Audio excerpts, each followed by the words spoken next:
Okay, so let's start with a piece of math that is just brutal. Picture this. Yeah.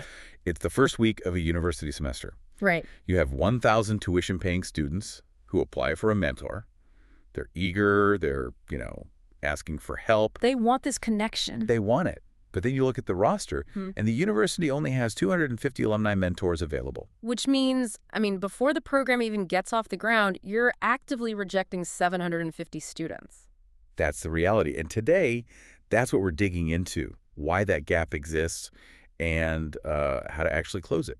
Yeah. We've got systematic reviews from Frontiers in Education. We have technical data and some specs on a new tool. Because when you deny that mentorship, the long-term cost is just huge. Oh, it's staggering.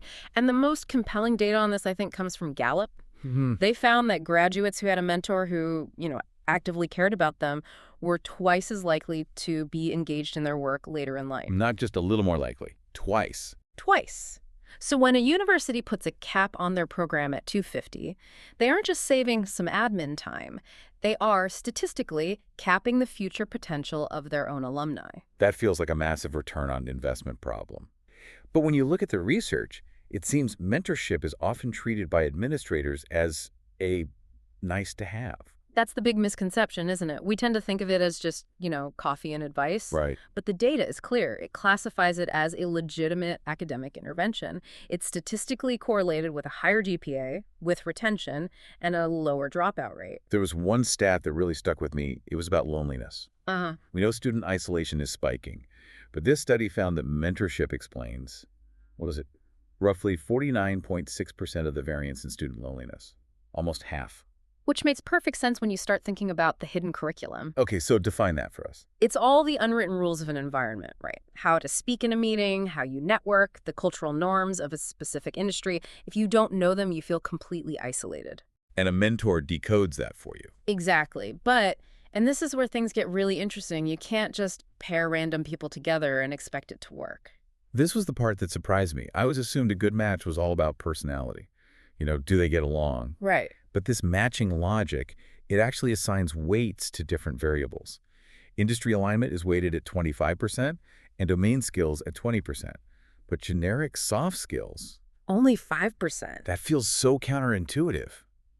In higher ed, all we ever hear is soft skills are everything. So why deprioritize them in an algorithm like this? Yeah, why? Because for a high-impact match, soft skills are the baseline. They're not the differentiator. Everyone lists good communication on their resume. Sure. But if you're a civil engineering student, a good communicator from the marketing department can't help you navigate the specific licensing hurdles in your field. Usefulness drives the relationship. If the mentor isn't technically relevant, it just fizzles out. Okay, so we need high-precision matching. I get that.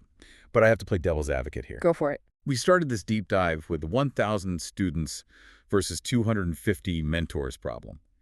Even if I have the most perfect matching algorithm in the world, if I don't have the bodies, the math still breaks. The supply problem. Exactly. Yeah. An administrator cannot physically go and scour LinkedIn to recruit 750 new experts every single semester. It's impossible. And that's the wall. That's the hard wall every single university hits. Manual recruitment just doesn't scale. So this is where we have to talk about the infrastructure shift. Yeah. We looked at the documentation for a tool called MentorMatch AI. Right, from Mentrik. And it seems like it's been specifically engineered to break that exact supply bottleneck we're talking about. How does it do that? Well, instead of relying on some static list of volunteers, it treats the entire alumni network like a dynamic pool. It uses LinkedIn integration and data scraping to find alumni who match the current student demand. So if you suddenly get 300 computer science sophomores signing up, you don't have to panic. Right.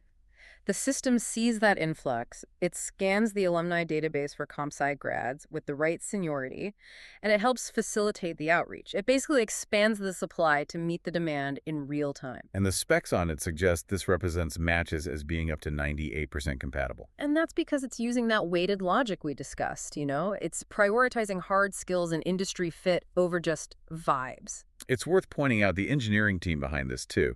The lead came from Stripe. Yeah, so this is serious back-end architecture. It's not just some simple matching quiz. It creates what I'd call an ecosystem effect. You're not just serving the student, you're re-engaging alumni who probably wanted to help, but never got the call. That's the whole key. You remove the friction. And when you solve that admin bottleneck, the rejection ratio we started with, it just becomes obsolete.